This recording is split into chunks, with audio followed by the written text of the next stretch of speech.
Meie järgmine triatloni lõik on salvestatud, sellepärast et tänase saate ajal on Ain-Alar juba kusagil Lanzarotel laagris. Ain-Alar siis kui minu treener. Ain, aga räägime nüüd triatlonist. Minul on väga kiire elu. Selles mõttes, et eriti neil nädalatel, kui on televisioon, on mul väga vähe vaba aega. Kust ma leian selle aja, et nii-öelda treenida? No tegelikult jah, see on nagu esimene asi, mis treener ja sportlane peaks omavahel selgeks rääkima, kui palju on sportlasel aega nagu investeerida selleks spordiks, millised on eesmärgid ja mida tahetakse saavutada.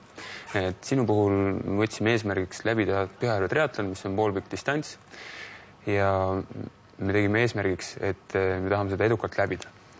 Ja selleks sa rääkisid mulle ennist, et sul on aega nädalas teha 3-4 korda trenni. No mitte rohkem. Kindlasti mitte rohkem. Et see peaks olema piisav aeg. Ja nüüd tuleks lihtsalt juurde sinna vaadata neid võimalusi, kuidas oleks võimalik seda vähest aega veel paremini ära kasutada. No missugused need võimalused on siis? Ega ma siis ei hakka selles mõttes, ma ei tea, lõuna ajal kiiret trenni ei hakka tegema. Jah, aga näiteks ma tean, et sa väga kaugel siit ei ela, et mitte jala näiteks tööle tulla ja kasutada seda väikest aega tööle tulekuks ka aktiivseks liikumiseks.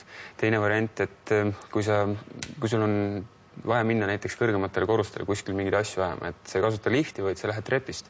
Samamoodi sa liigud aktiivselt, sa harjutad ikkagi oma keha liikumisega. Et lihtsalt mõelda kogu aeg positiivselt selles suunas, et kuidas on võimalik seda vähest aega võimalikult efektiivselt kasutada. No ma kujutan ette, et ma võin koertega ka pikema tiiru teha siis, jah? No täpselt, et koerad ju niikuinii peavad väljas käima, et võib-olla tiir ümber maja on natuke vähe, aga teed näiteks 3 tiiru ümber maja või 5 tiiru vastavalt võimalusel, et sa lihtsalt kasutadki oma elus vaba olevaid hetki natukene rohkem aktiivsemalt ja seeläbi muudad oma keha natuke tugevamaks. Okei, aga kas see siis tõepoolest treenib mind see, kui ma lähen näiteks, ma käin näiteks posti võtmas 7. korrusel. Kui ma lähen sealt jalgsi, ma võiks ju küsida, et mis treening see siis nii väga on? No selge see, et ega see ei ole treening, mille pealt nagu poolpikka Ironmani läbi teha.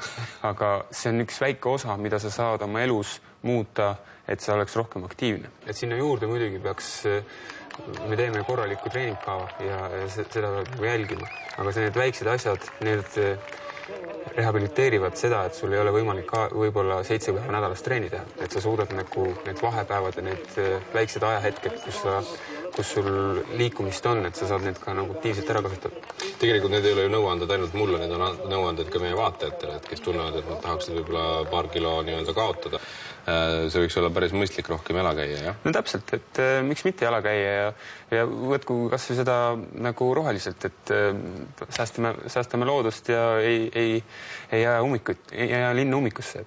Nii, aga räägime natukene veel treeningutest ka. Eelmine kord me nendest palju rääkida ei jõudnud, et me oleme siin nüüd mõned trennid teinud, sellised ettevalmistavad trennid ja seal on olnud küll kõike muud kui ausalt öeldes triatloni treeninguid, näiteks kepikõnd. Jah, et me rääkisime ka, et see esimesed 2 nädalat me püüame sind harjutada spordirütmiga. Ehk siis ta peaks olema selline ülemineku periood, kus me püüame leida võimalikult palju aega sinu elutempos spordi jaoks ja me ei tohiks sind ära ehmatada suurte koormustega kohe algus. Ja seepärast me oleme käinud 2 korda nädalas ujumas ja me olen teinud 2 korda sinuga ka kepikõndi. Et me oleme valinud ühelt poolt ujumine on nagu selline spetsiifiline ala, mida tuleks teha ja see on ala, mida saab ka sisetingimustes teha hästi, et ei ole oluline, kas väljas on päike või väljas on pime või valge ja kellaaeg mõnes mõttes ka ei ole oluline, päris öösel ei ole mõtet. Ja samamoodi kepikõnd, mis on tegelikult väga hea viis aeroobseks treenimiseks. Aga räägime sellest kepikõndist järgmine kord pikemalt. Ma tahtsin siia lõppu küsida, et et triatlon läbida on üks asi, aga teine asi on see, et triatlonis on ka mingisugused ajad, mil sa pead lihtsalt selle ujumise ära tegema, muidu läheb see finiš kinni ja sa lihtsalt enam ei jõua seda teha. Et mida sa arvad, milline võiks olla see nii-öelda aeg, mis siis kulub selle triatloni läbimiseks? No tegelikult on nii, et meil poolpika Ironmani limiidid on sellised, et on 1 tund 10 pandud ujumise peale, et selle ajaga peab veest välja saama, siis rattasõit ja ujumine kokku peab olema lõppenud 5 tundi 40 minutit peale stardi andmist ja üleüldine finiš läheb lukku kell 8 tundi pärast stardi andmist. Et kui me räägime konkreetselt plaanist, mis on mõeldud nagu sinule, siis mina kui treener ootan, et sa teeksid selle kindlasti alla 6,5 tunni. Et ma oletan, et see võiks olla kuskil 45 minutit ujumise jaoks, võib-olla 3.15, 3 tundi ratta jaoks ja 2,5 tundi või 2.15 kuskil jooksuks. See peaks olema ikka jõukohane plaan. Suur aitäh, Ain-Alar, ja ma siia lõpetuseks lihtsalt ütlen seda, et minu ujumistrenn, kus ma olen läbinud 800 meetrit, kestis natukene üle tunni, nii et need eesmärgid tunduvad täna väga ebarealistlikud.